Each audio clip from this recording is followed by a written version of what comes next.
जय श्री राम दोस्तों। आज हम रामायण में बालकांड अध्याय पढ़ रहे हैं, उसमें हम आगे बढ़ेंगे। मंगल भवन अमंगल हारी,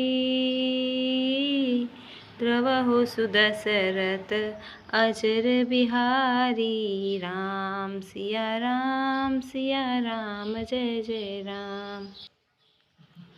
वाल्मीकि जी, नारद जी और अगस्त्य जी ने अपने अपने मुखों से अपनी होनी जीवन का वृत्तांत कही है। जल में रहने वाले, जमीन पर चलने वाले और आकाश में विचरने वाले नाना प्रकार के जड़ चेतन जितने जीव इस जगत में है, इनमें से जिसे जिस समय जहाँ कहीं भी जिस किसी यत्न से बुद्धि, कीर्ति, सद्गति, विभूति, ऐश्वर्य और भलाई पाई है, सो सब सत्संग का ही प्रभाव समझना चाहिए। वेदों में और लोक में इनकी प्राप्ति का दूसरा कोई उपाय नहीं है।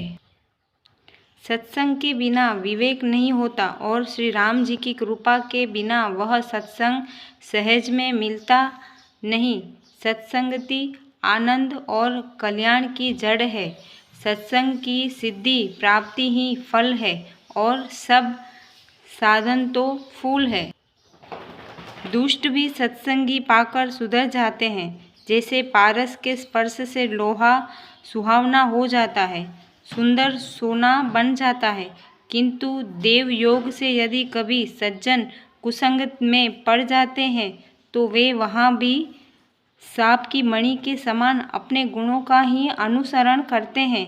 अर्थात जिस प्रकार सांप का संसर्ग पाकर भी मणि उसके विष को ग्रहण नहीं करती तथा अपने सहज गुण प्रकाश को नहीं छोड़ती, उसी प्रकार साधु पुरुष दुष्टों के संग में रहकर भी दूसरों को प्रकाश ही देते हैं। दुष्टों का उन पर कोई प्रभाव नहीं पड़ता। ब्रह्मा, विष्णु, शिव, कवि और पंडितों की वाणी भी संत महिमा का वर्णन करने में संकुचाती है। वह मुझसे किस प्रकार नहीं कही जाती। जैसे साग तरकारी बेचने वाले से मणियों के गुण समूह नहीं कहे जा सकते। मैं संतों को प्रणाम करता हूँ जिनके चित्त में समता है, जिनका न कोई मित्र है और न शत्रु। जैसे अंजलि में रखे हुए सुंदर फूल, जिस हाथ ने फूलों को तोड़ा और उसने उनको रखा, उन दोनों ही हाथों को समान रूप से सुगंधित करते हैं। वैसे ही संत शत्रु और मित्र दोनों को ही समान रूपे कल्याण कहते हैं। संत सरल हृदय और जगत के हितकारी होते हैं। उनके ऐसे स्वभाव और स्नेह को जानकर मैं विनय करता हूँ। मेरी इस बाल विनय को सुनकर कृपा करके श्री राम जी के चरणों में मुझे प्रीति दे। अब मैं सच्चे भाव से दुष्टों को प्रणाम करता हूँ, जो बिना ही प्रयोजन अपना हित करने वाले के भी प्रतिकूल आचरण करते हैं। दूसरों के हित की हानि ही जिनकी दृष्टि में लाभ है, जिनको दूसरों के उजड़ने में हर्ष और बसने में विषाद होता है, जो हरि और हर के यश रूपी पूर्णिमा के चंद्रमा के लिए राहु के समान है।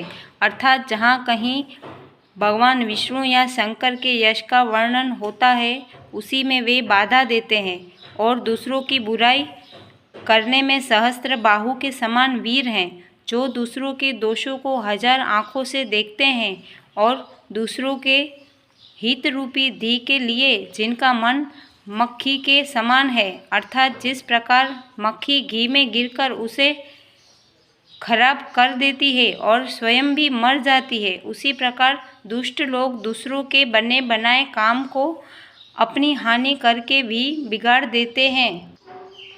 जो तेज दूसरों को जलाने वाले ताप में अग्नि और क्रोध में यमराज के समान है, पाप और अवगुण रूपी धन में कुबेर के समान धनी है, जिनकी बढ़ती सभी के हित का नाश करने के लिए केतु पुच्छताल तारे के समान है और जिनके कुंभकर्ण की तरह सोते रहने में ही भलाई है। जैसे ओले खेती का नाश करके आप भी गल जाते हैं, वैसे ही वे दूसरों का काम बिगाड़ने के लिए अपना शरीर तक छोड़ देते हैं। मैं दुष्टों को 1000 मुख वाले शेष जी के समान समझकर प्रणाम करता हूँ, जो पराये दोषों का 1000 मुखों से बड़े रोष के साथ वर्णन करते हैं।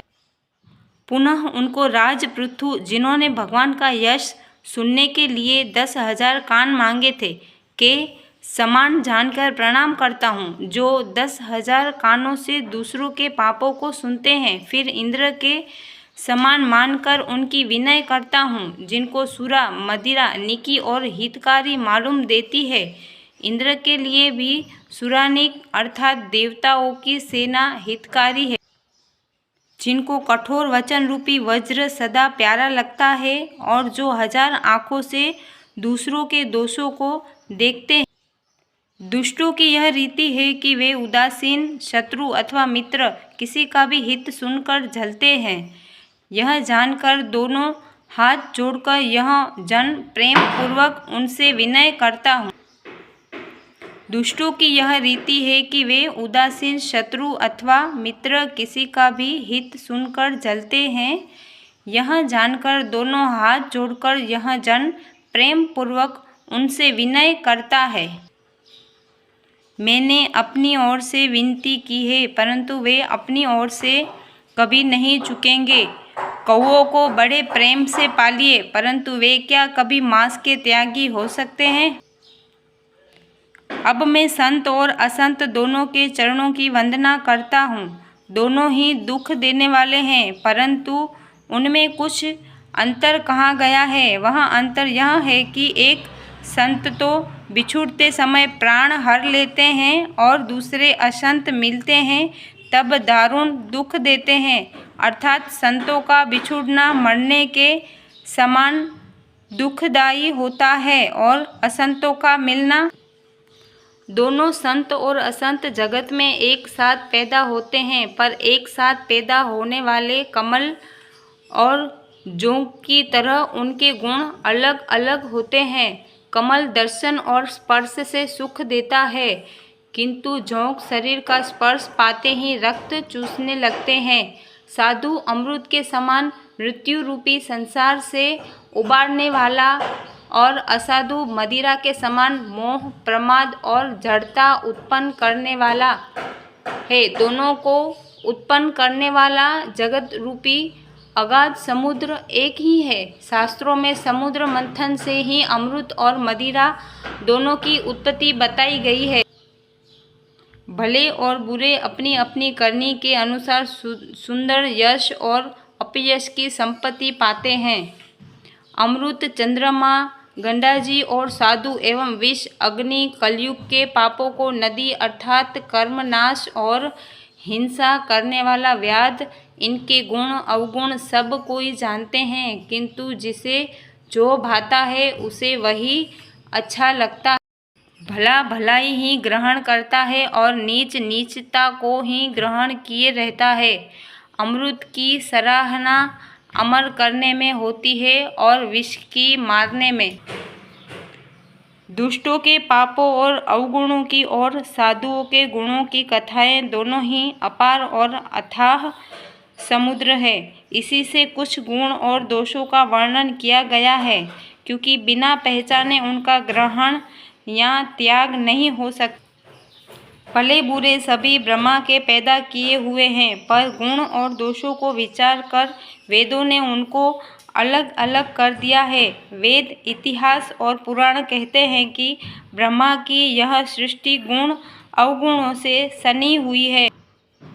दुख सुख, पाप पुण्य, दिन रात, साधु असाधु, सुजाति कुजाति, दानव देवता, उच्च नीच, अमृत विष, सुजीवन सुंदर जीवन, मृत्यु माया, ब्रह्म जीव, ईश्वर, संपत्ति, दरिद्रता, रंक, राजा, काशी, मगध, गंडा, कर्मनाशा, मारवाड़, मालवा, ब्राह्मण, कसाई, स्वर्ग, नरक, अनुराग, वैराग्य, ये सभी पदार्थ ब्रह्मा की सृष्टि में है। वेद शास्त्रों ने उनके गुण दोषों का विभाग कर दिया है। विधाता ने इस जड़ चेतन विश्व को गुण दोषमय रचा है, किंतु संत रूपी हंस दोष रूपी जल को छोड़कर गुण रूपी दूध को ही ग्रहण करते हैं। विधाता जब इस प्रकार का हंस का सा विवेक देते हैं, तब दोषों को छोड़कर मन गुणों में अनुरक्त होता है। काल, स्वभाव और कर्म की प्रबलता से भले ही लोग साधु भी माया के वश में होकर कभी कभी भलाई से चूक जाते हैं। भगवान के भक्त जैसे उस चूक को सुधार लेते हैं और दुख दोषों को मिटाकर निर्मल यश देते हैं, वैसे ही दुष्ट भी कभी कभी उत्तम संग पाकर भलाई करते हैं, परंतु उनका कभी भंग न होने वाला मलिन स्वभाव नहीं मिटता। जो वेशधारी ठग है, उन्हें भी अच्छा साधु का सा वेश बनाए देखकर वेश के प्रताप से जगत पूजता है, परंतु एक न एक दिन वे चोड़े आ ही जाते हैं। अंत तक उनका कपट नहीं निभता, जैसे कालनेमी रावण और राहु का हाल हुआ। तो दोस्तों, आज के लिए इतना ही। कल फिर मिलेंगे आगे के अध्याय के लिए, तो बने रहिए मेरे साथ। जय श्री राम।